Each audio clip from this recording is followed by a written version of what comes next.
Good morning and welcome to Quick Connect. Today's show is a business showcase of women-owned businesses. We are excited to have some women-owned businesses from around our network today. And we're going to be speaking with each of them for a few moments on Quick Connect, and then we'll bring them all together for some final questions. I want to thank you for joining us today, and I just want to remind you before we get started that this session is being recorded. If you have any questions throughout the session, if you're joining us on Zoom, you can drop those in the Q&A feature, or if you're on Facebook, you can use the comment section. You can ask questions of the panelists that are here with us, or of myself. I'm a business consultant at the Penn State SBDC. We'd like to thank you for joining us today with the Penn State SBDC. Today, you're joining us as part of a free service of the SBDC. We do lots of informational type services and programming. This is actually a recurring event that we do every Tuesday at noon, where we try to bring on relevant information for small businesses throughout the community. We also offer free one-on-one consulting with business consultants, where our mission is to help start, prosper, and grow small businesses. If that's something you're interested in, I invite you to reach out to us by either following the links on our Facebook page to get in contact with us, or staying tuned towards the end of the webinar. We will be giving you some information on how to connect with the SBDC. So today, again, is a women-owned business showcase. I'm really excited about today's chat. We have lots of great speakers. We have speakers from around our network. The first guest you'll hear from today is what it is. Fabre Sanders will be joining us. Next, we'll have American Fly Fishing Company, Jamie Sanfilippo. Following her, we'll have Mind Body Art School of Dance here in State College, Michelle Brandt. Gourmet Girl Amanda Cruz will be joining us to tell us about what she's been doing. And Pliables will be joining us to finish out our talk for today. So stay tuned as we get started. We have a lot of great information and just networking time for our small business owners. So I'm going to go ahead and get started by inviting on Fabre Sanders so we can talk a little bit about her business and what she has going on. Good morning. Good morning, Fabre. Thank you for joining us. I'm so excited to meet you and hear more about your business. Can you start us off by just describing where you're located and what you sell and how you got started in your business? Sure. We are in downtown Lock Haven, right on Main Street. And our business is a very unique sort of, it is what it is very fitting for the name. We have a little bit of everything. We have gourmet food. We have housewares. We have bath and body products. We have baby gifts. We have Christmas decorations and gifts. A little bit of everything. And that's sort of how we came up with the name. We wanted something that we could change up whatever we were selling all the time. And we try to bring in unique products from other small businesses. We have some local art and crafts in the store. It truly is what it is. We actually got started, it's been a work in progress. We opened 2.5 years ago, but we actually started talking about the business about 6 years ago. My parents owned the building. I was actually living in Boston at the time, and my mom and dad wanted a little business kind of similar to the ones they used to visit when they would come to visit me in Boston. So they started talking about having this little gift shop, and it would kind of be a retirement business for them. They have Sanders Window Fashions, which my dad has owned it for 50 years. So they wanted something maybe a little less strenuous and a little bit more just fun. And then unfortunately, my mom got ill and passed away. So I thought that the dream was kind of over for my dad, but he called me one day and he said, I really think we should get going with this. And I was like, okay, and never expecting to move back here or anything. But we just started working on it together and we loved it and we were having such a good time. And for my husband and I, it was a good time to move back. So we sold our house in Boston and came back here. We opened in July of 2018. So we've been in business about 2.5 years. And certainly it was challenging running the business from Boston, but possibly even more challenging this year. So it's been quite the adventure, but we're so grateful for the support that we've been getting. Absolutely. And I know that you are a client of the SBDC. Have you been getting a lot of, you work with my colleague Tom, Yeah. correct? Yes, yes. So we're really excited to see your business get off the ground and grow. But you did allude a little bit to COVID and how this year has affected you. Can you just describe what that's been like and how the unexpected Is affected your business? the keyword here. It was, certainly we were following the news through January and February like everybody else was. But I kind of kept thinking, oh, it'll be okay. We're not going to be very affected by this. And then, of course, in March, everything was shut down. And my husband and I looked at each other and we said, we need to use this time to go online.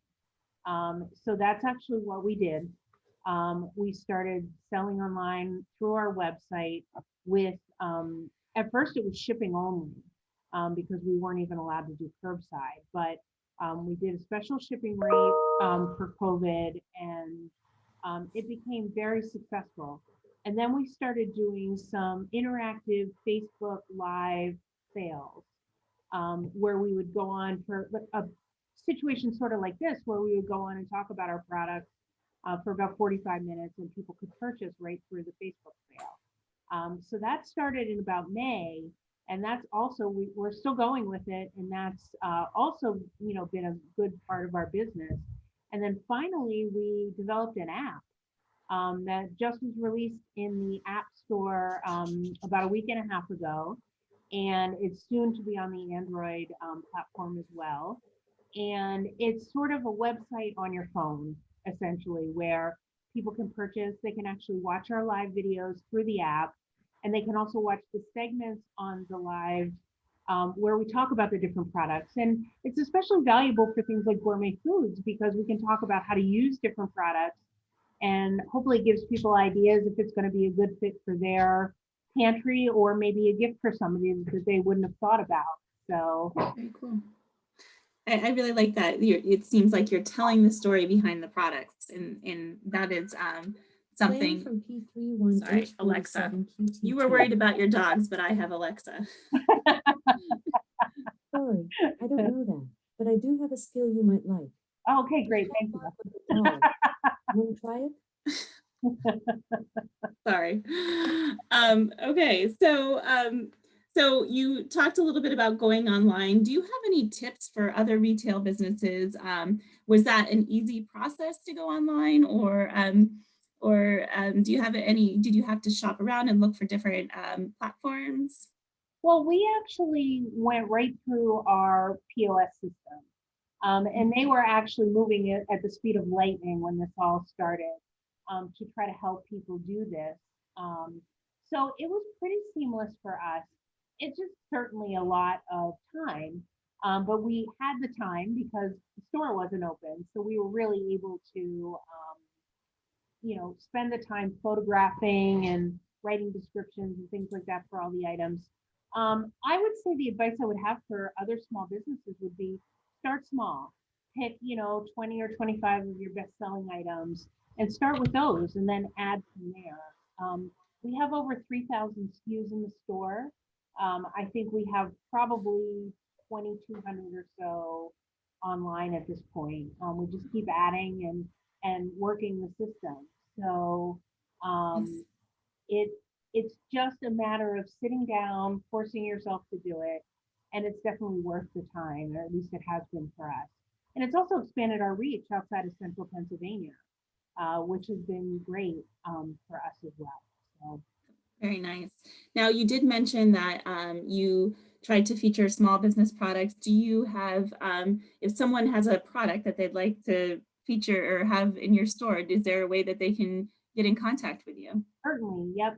They can certainly reach out to us either through the website, email, Facebook, or give the store a call.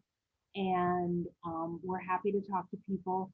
Probably from now until Christmas, we're going to stick with what we've got just because everything is crazy this time of year. But for the new year, we would consider new products. And we do love featuring local, especially local gourmet products. Very nice. So we work with Tate Farms up in State College, which I'm sure you're familiar with. Yeah, yeah.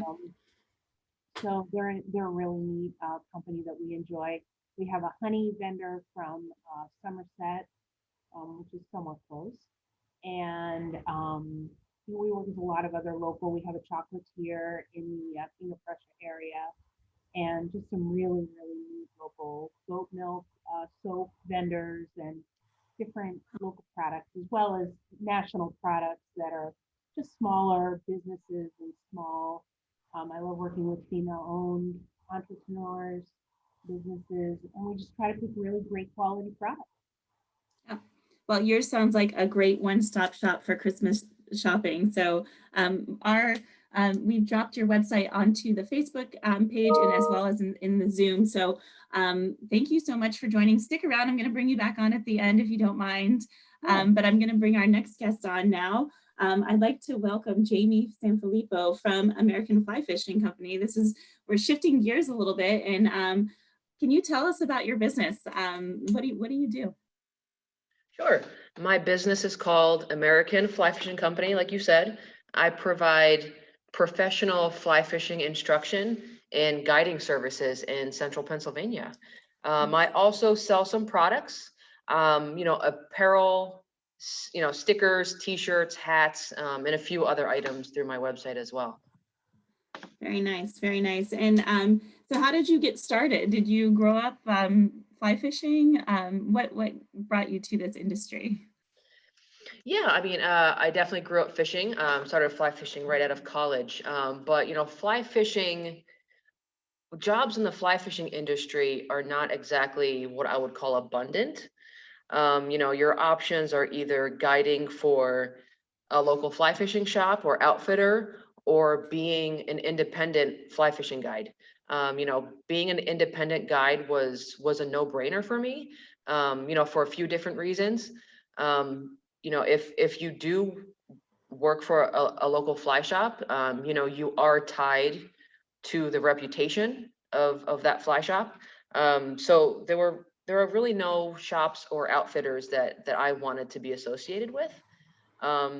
And when you own your own independent business, you have a lot more freedom, and especially financially. So that was important for me.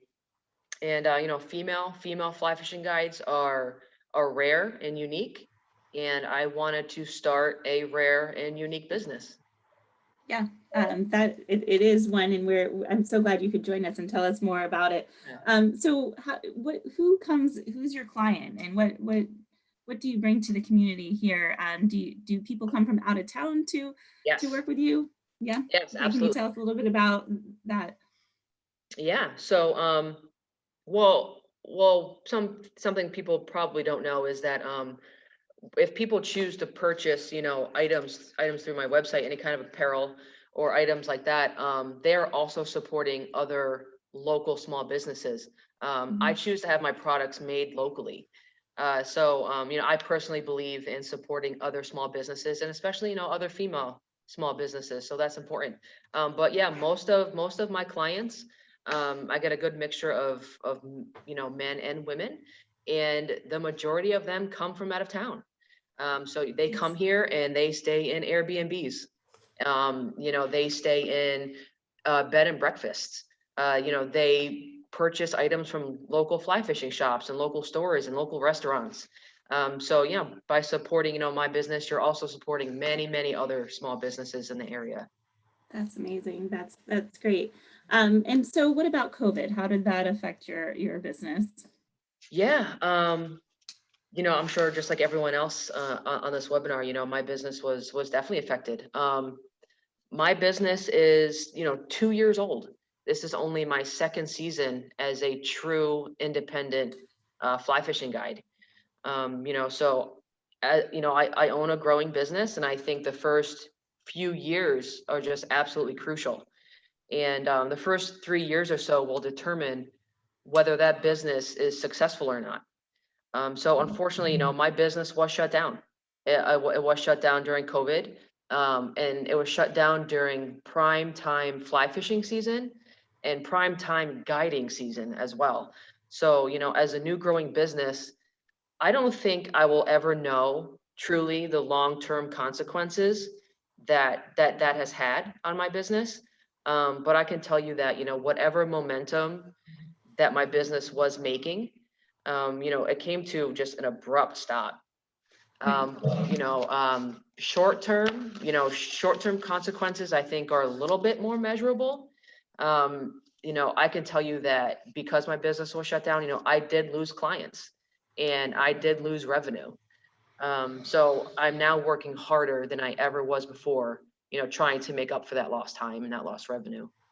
Absolutely. And I think that we'll find that to be a common theme with all the women on the call today, that everybody's just trying to make those pivots and make up that revenue now that we have the opportunity to be open in some capacity.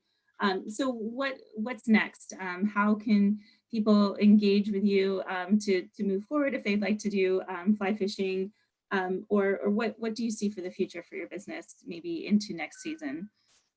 Into next season. Like I said, I'm just working really hard to promote my business and get myself out there in any way that I possibly can. If anybody wants to, book a trip, all they have to do is go to my website, AmericanFlyFishingCompany.com. I have an Instagram, I have a Facebook page as well, also American Fly Fishing Company. It's a lot of fun. You can, bring family, wives, husbands, children, I can guide anyone, and like I said, it's a lot of fun, and you'll also be supporting a lot of other small businesses in the area.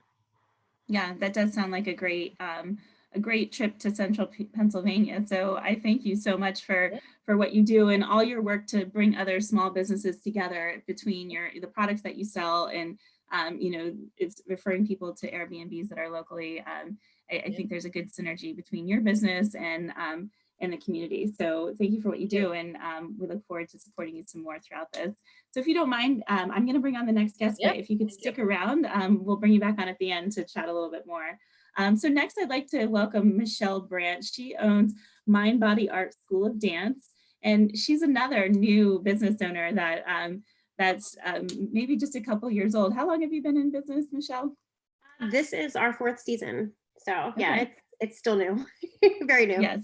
Yeah. Well, congratulations. I know that you've made a name for yourself in this community very quickly with your School of Dance being one of the best places to go. Can you tell us a little bit about what you do? There's more than just dance to your business. So could you go into a little bit about what you do? Absolutely. At Mind Body Art, we really focus on nurturing creativity and artistic development with our youth in the community and for our families. We always joke around, and it's really not a joke, but we really talk about, our goal is to build great leaders, build great friendships for our kids, grow their confidence, and just really have them fall in love with their community. So that, with all that, the icing on the cake is then elevating their love for performing arts and movement. We have a phenomenal team of instructors that provide instruction in recreational dance. We have an award-winning competitive dance team. We have musical theater instruction. We have an amazing tumbling program. We just added a ninja skills course, which is so much fun. We also, to help provide balance for our community, we offer an after-school Bridge to the Arts program, which is also a licensed Pennsylvania facility. And due to COVID, we are offering small group distant learning support labs for when the state college area school district is fully remote, just to kind of help with balance within our families. Yeah, absolutely. And I think that's kind of the common theme that we have been seeing, just making pivots and adding onto your business models right now to keep your businesses going. So can you just back up a little bit and tell us a little bit about why you started Mind Body Art School of Dance? Oh my goodness. And this is the funny part, because you were part of like my brainstorming. I had spent 15 years traveling with an amazing international organization. And about year 14 and a half, our vision and values just started not aligning. I have an amazing and supportive husband, 2 amazing kids. And I came home one day and I talked to Jay and I said, I think I want a job and, look at providing something for our community. And he took a step back because I'm very goal oriented. And he was like, okay, let's do it. So I remember giving you a call and say, hey, I remember what we ate that day on my back deck. I remember that milestone of just sitting down to find out, what do we need within our community? What challenges as working moms were we facing, how we're trying to juggle the priorities of family, children, work, what activities my children were in love with, what yours were in love with, and, what we can do to kind of bring a different experience to the families within the State College area. So that's pretty much how Mind Body Art kind of came about. I remember us brainstorming back and forth on names, and one day I was like, MBA, Penn State, wait, MBA, Mind Body Art, and you're like, oh my gosh, that's cool. And it was just such a fun experience that, it just kind of took off from there. And we had a lot of naysayers, a lot of banks looked at me like I was crazy, and just a lot of different community leaders were like, are you sure this is what you want to do? And it was a complete 180 of what I was doing. But I was able to take all of my corporate leadership skills and kind of apply it to a business model in our community to really support the youth, support our families, support my family, bring balance back to my life somewhat, my pre-COVID. And just, have fun with what we do. And, it's, people always ask, would you ever want to go back to corporate? And I'm like, well, no. I mean, every once in a while, I'm like, would it be easier? And the answer is no. We had a lot of challenges, in that leadership, I guess, environment, but the ones we have here, the challenges we have here, we help solve and bring solutions to community for our families, for our everyone within the community. So we just have a ton of fun with what we do. Yeah, absolutely. And if you are a woman looking to start a business, I would encourage you to follow Michelle Brandt. She is, one of the people that I admire most. She had a vision, she had a dream, and she stuck to it. And as she said, there was a lot of hurdles. There's still a lot of hurdles with COVID, but she had a dream and she stuck to it. And she is always a problem solver. So she's a great role model for a small business owner. So tell us a little bit about how you bring value to the community. I know you've spoken a little bit about how, what you do as far as, your dance programs. Can you elaborate a little bit more on the people that you serve? I know that my daughter takes dance from you, and it's just such a blessing. You're so patient and kind, especially now with the masking and the COVID mandates. It's been really, really great. So can you tell a little bit about how you've been managing COVID and bringing value to the community and meeting everybody where they're at now? Well, it really started with our team, really stepping back to say, how can we provide a safe environment first for ourselves? We have, instructors from so many different walks of life where, there are struggles with being immunocompromised or worrying about taking things back to their families or disrupting maybe their classrooms that, because they work at Penn State. So how do we do everything we can possibly do to provide that environment, whether it was, increasing air purification systems, keeping our HVAC system on at all times to, elevate just the air circulation, wearing masks, checking temperatures at the door. And I think the big hurdle we had was really making sure we're telling our customers the why. Here's why we're doing it. Here's what we're trying to accomplish. And at the end of the day, we don't want to go back to Zoom. I mean, I remember taking 98 classes to Zoom and or some form of recorded classes, thinking, oh, this is only going to last a few weeks, going into a few months, going, okay, we can't keep recording classes. We need to go live with Zoom. And it was such a balance to, support our team, support our family, and just to try to create an experience that was great. Because I mean, at the end of the day, there are some kids that come to our program that we are what they look forward to. So our end goal was to make sure we didn't let those kids down.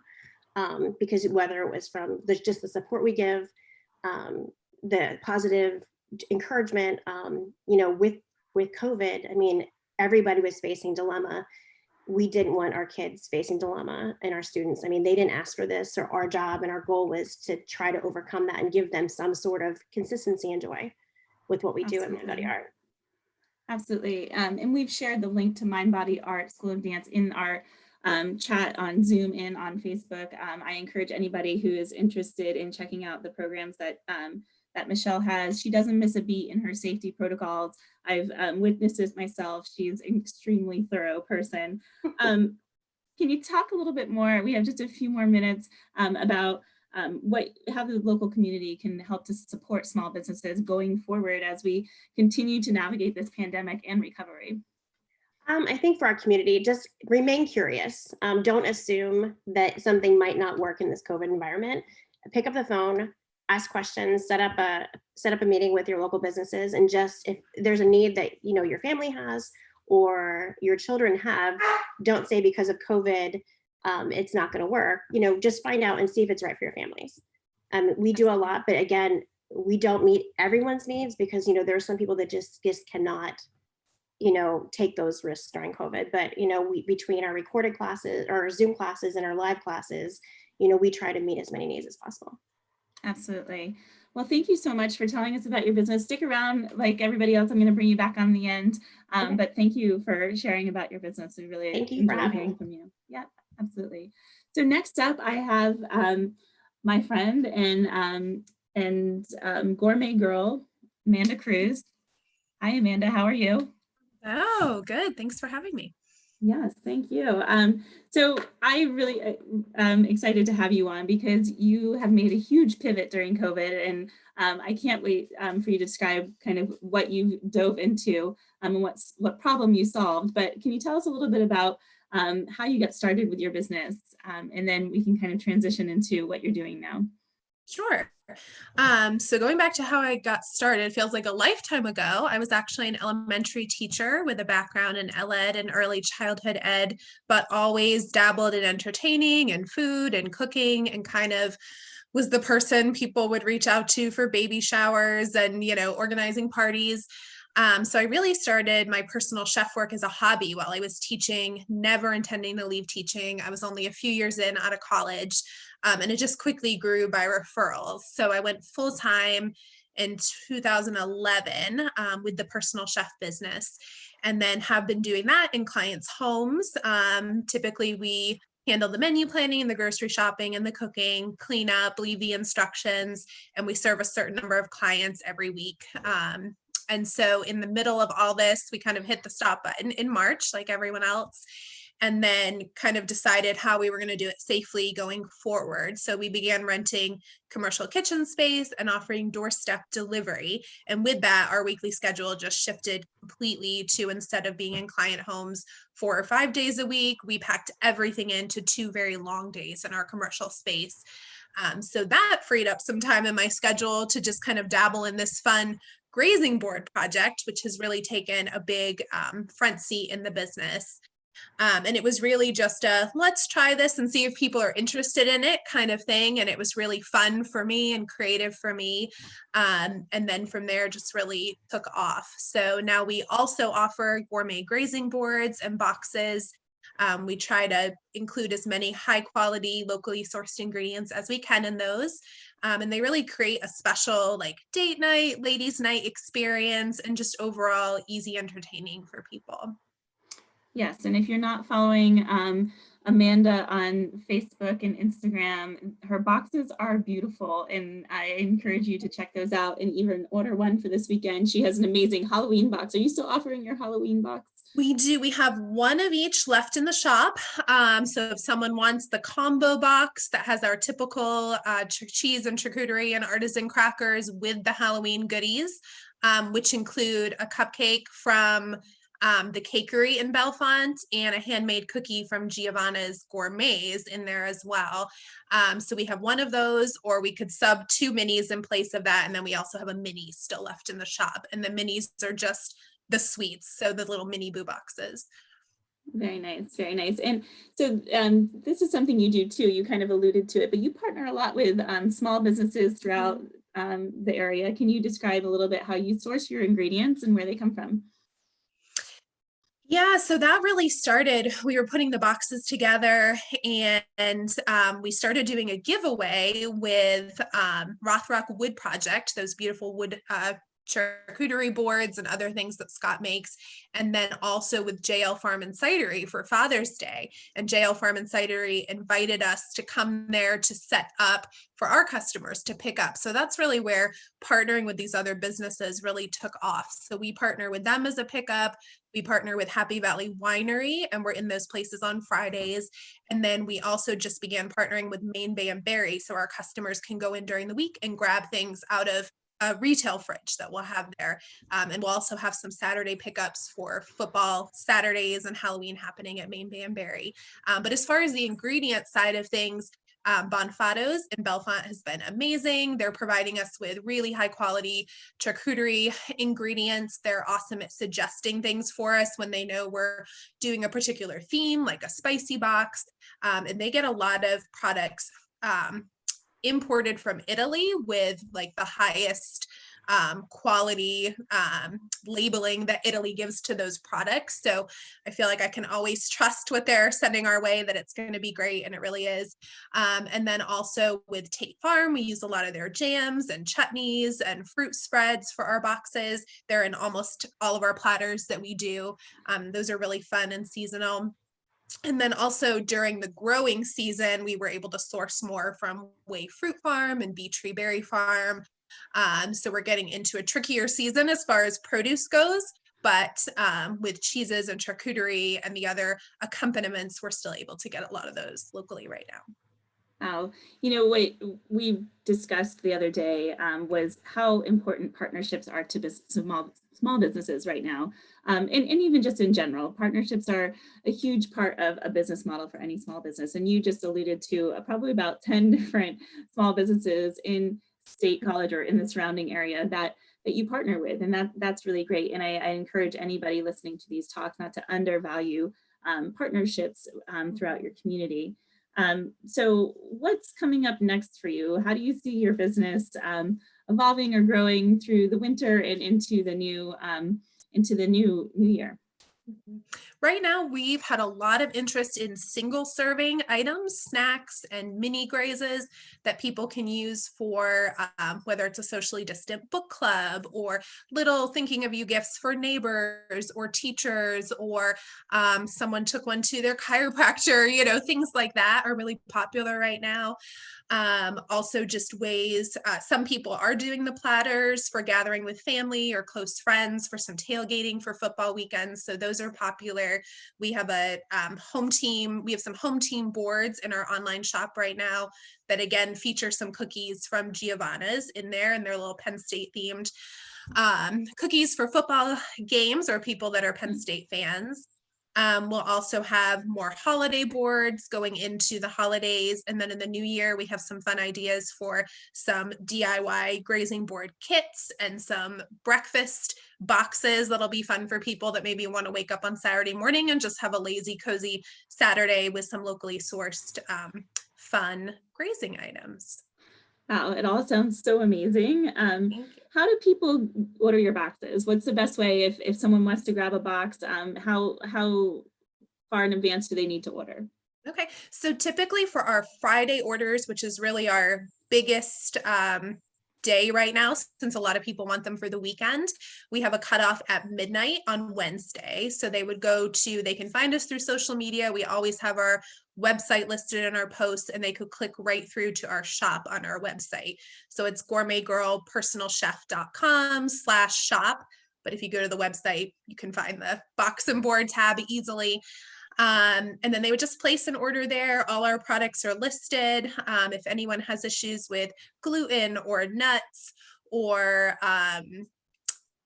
want something vegetarian, meat-free, you can make a note of that in the comments so we can easily adapt for that. And we also customize a lot. If someone wants an actual board to include as a gift for something like a wedding shower or a housewarming gift or hostess gift, we can also include a real board instead of our palm leaf platters that we use.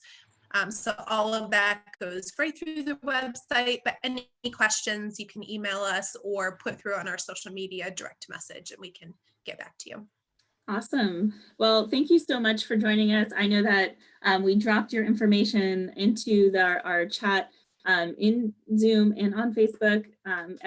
Everybody's probably clicking through right now and placing their order in time for that Wednesday night cutoff. But thank you so much for joining us. Stick around. I'll bring you back on in the end if you don't mind. So I'm going to go ahead and introduce our final business now. We have Pliables, downtown State College. If Ramona and Desiree, this is two female co-owners of the business. If you guys want to unmute and turn your cameras on, we can go ahead and get started. Hi, Desiree. How are you? Nice to meet you. Nice to meet you as well. Thank you so much for joining us. Do you want to get started by telling us? I know Ramona's probably trying to figure out. There you are. Hi, Ramona. Hi. Let's get started by just telling a little bit about your business. I know that I hopped onto your website real quick before we got started today and saw some great bowls. Can you describe what these bowls are and what you do and what you sell? Okay, I think I'm taking this one. First, I'd like to thank Penn State SBDC for inviting us to take part in this panel. We're very excited and honored to be a part of this. So Plum Bowls was started in January 2019. We opened at Penn State. It's a fast casual restaurant located downtown. We're in the Legacy building. We're serving acai bowls and other superfruit bowls, including coconut base, green base. We do smoothies, we do fresh juices, and we have poke bowls at our location too. Shops represent the healthy lifestyle of the founders and beachy vibe. And yeah, we just sell healthy items, and they're topped with fruit and they're filled with goodness, and you just have to come and try them. And they're just as pretty as they are tasteful. Absolutely. Yeah, my kids have been begging me to take them for lunch one of these days when they're home. They go every other day to school. So I know that it's a treat for everybody, all ages. So you guys are co-owners. Can you tell me a little bit about why you started your business and how you got started? Okay, I'm going to take that question. So as alumni, all I ever wanted to do was give back to the school and community that had helped me to be the person I am today. Ever since I graduated, I wanted to bring back a healthy dining option to the community, and I felt that it really needed one. When I was at school, there weren't any options for people with food allergies. So I wanted to, my goal was to cater to that population and to bring a healthy option that, they could actually, not only the community could eat better as a whole, but people that actually had serious problems could actually, those challenges could be faced. Yeah, that's great. And you guys, did you just move locations? Did I understand that correctly? No, you're we've still in always the been same in the location. Can you describe your location? Absolutely. We're at 482 East Calder Way. We're actually in the Legacy building downtown. So we're a block away from the campus.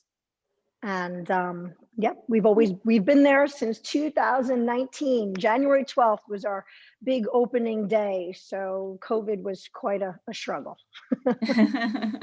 Yes, and I'm going to ask you about that in just one second, but I did want to, can you guys describe what it's like walking into your business? You described the beachy vibe and those kind of things. Can you describe a little bit about, what your business is like when a customer walks in the door? I'm going to say I'm going to let Ramona take that, as she is an amazing artist, and we've had the pleasure. She not only paints all the pliables. So, obviously she brought a pretty serious element to, and we both wanted to bring a piece of the beach to State College, which I felt kind of needed it. So I'm going to let her take the role on that and describe her beautiful artwork, because it's absolutely tremendous. So our stores, the founders were, they were a couple, and they were a pair of surfers, and they traveled the world, and that's how they found acai bowls and superfruit bowls and founded the company. So their vibes of all their stores, and there's almost 100 of them now, are very beach, including surfboards in most stores. There's reclaimed wood. We have reclaimed glass, tin ceilings. The floor at Penn State, if anybody has been to pliables at Penn State, actually looks like you're stepping onto the beach. So yeah, we wanted them to feel like they're someplace else, like they're always in, chasing summer and eating healthy food that you would eat in the summer when you're traveling and you're by the beach. Like, we want you to always feel like you're by the beach, even though you're 4 hours away, probably from the nearest beach. So we wanted to give a transporting experience, and Ramona basically made that happen. So our bathroom, she takes you to the beach at Belmar. As a matter of fact, she went, and we both co-coordinated on this one, to get sand, and she put it in the floor. She did our epoxy floor that literally looks like you're stepping on the beach. So we really tried to harness all those elements and just to make it a different environment. So when you come in, you kind of forget your worries. And that's what we both wanted that, you know, and that was the goal. And she painted it. She brought the goal to reality. Let's say that. It could be 20 degrees outside and you'll feel like you're still on the beach if you're inside. You know, there's a fireplace. That's right. It's a good place to be in the winter. Yeah, that sounds great, but not to be changing this beachy feel. I did notice that you have a new fall bowl out. Can you describe what the fall bowl has in it? Oh, Des can take Which that. one? Like which one? Yeah, there might be Well, many. There are. So we'll start with the harvest acai. So we use our pumpkin granola, which is our specialty, you know, up until November, until, you know, obviously Thanksgiving goes away. So the fall bowls, will get them while they're hot kind of thing. It's obviously a special. So we have pumpkin granola. We have our famous acai, which by the way, is not blended with anything except acai. We don't blend with banana as other competitors, and we do not put apple juice or other sweeteners inside of it. It is our own custom blend. Therefore, you can't have it anywhere else because we make it unlike anyone else. So we have pumpkin granola on it. We have a little pumpkin butter drizzle on that also, and obviously topped with fruit. Wow, sounds amazing. Sounds amazing. I would say just check out our Instagram and you can see all the beautiful fall bowls that we have. We have an apple turnip also, and an oatmeal and an acai. So we have different varieties for all different people, featuring apple butter and pumpkin butters, all natural, all organic. Amazing, amazing. Playing from P31H47. Oh, the pumpkin pie smoothie. Good going, Ramona. Yes. It's phenomenal. If you're going to try anything, go pumpkin pie smoothie. It's pumpkin granola. It's protein powder, so it actually sustains you and keeps you full longer. Plus our pumpkin granola. It's basically a pumpkin pie in a glass. Wow, So that all sounds amazing. I just have a couple more moments, and I do want to ask, Sure. like all businesses, you were shut down during COVID, yes. Yes. And so how has that affected you, and how are you coming back from that? Like many restaurants, we were terribly affected by COVID. There was no questions about it. We felt the impact, not only personally, because myself, I'm immunocompromised. So being the operating owner, this was a real hardship, you know, especially just on a personal side, and then you have the business side. So from the beginning, these strict, you know, COVID guidelines that were placed on restaurants were really troublesome. Since we weren't allowed to have in-person dining, this severely impacted our business. It impacted our sales, especially since this was our busiest season. March through May is our busiest by far, and it crippled us due to the fact that, you know, there were no students, there was no anyone in town. It was like a ghost town at one point, and especially because we were a new business, we had to come up, you know, with adapting ways. Therefore, we had to completely learn to adapt quickly to the changing times and rethink all our strategies, and come up with everything from different cleaning protocols to different marketing strategies, just to mention a few things. We had to come up with new ideas for the business. Especially for marketing, we had to use different social media platforms, and we harnessed Instagram, and we even explored TikTok. I don't know if anyone saw the article, but TikTok, we hit the pinnacle on that one. It went viral. So it was a big deal. We made the news, woo! Nice. Anyway, so we had some serious success with that, which helped try to sustain us during COVID. We literally had to implement every different tactic because we couldn't have in-person dining. So how do we get the word out that we're still open? So really social media is what we really had to think really quick and really, you know, use it to the best that we could. So since the restrictions are continuing finally to lessen and students are returning, our sales have definitely started to increase. So we're seeing a better side now, but just learning to adapt during these changing times. I feel like that's something that all of us on this platform definitely had to do. It was a lot of quick thinking and a lot of adaptability and rolling with the punches. Yes, absolutely. I'm honored to be in the presence of all these women business owners, because you guys have stuck with it and done what you needed to do to pull through a pandemic and keep keep going even when it's gotten really hard. So I thank you so much. We are going to bring all the business owners back on. So if everybody could unmute and take your cameras off, I'm going to finish up with what we call our rapid fire questions, which we just will kind of go round robin.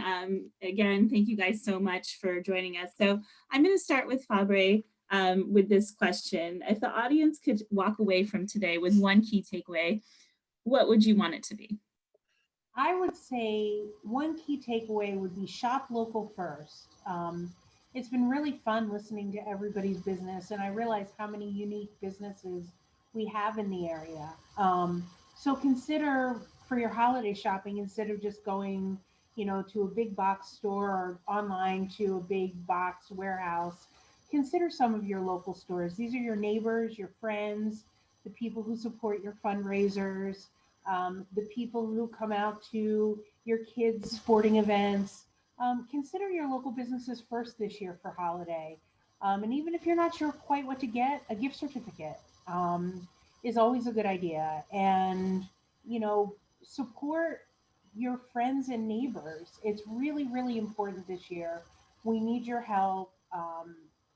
If you can think local first, I think you're going to have a more pleasurable holiday experience, and everybody wins, in my opinion. So shop small first, shop local first. For those of you in State College, take a trip down to Lock Haven. We have some really unique businesses up here. Same people here in Lock Haven. Take a trip to State College, take a trip to Bellefonte, and see what's there. There's so many unique things in the area that you can benefit from. Absolutely. I think community is so important, and not to mention that many of the women on this call employ people of the community as well. So thank you for your efforts in that way as well. How about you, Amanda? Do you have a key takeaway today from this talk? One of my takeaways would be, don't be afraid to tell us what you're looking for and what you want. So many of us are, we're constantly changing and evolving. If the pandemic has shown us anything, it's that we have to be ready to pivot and always open to new ideas once we get over that initial panic of our current model or, operating way being shaken up.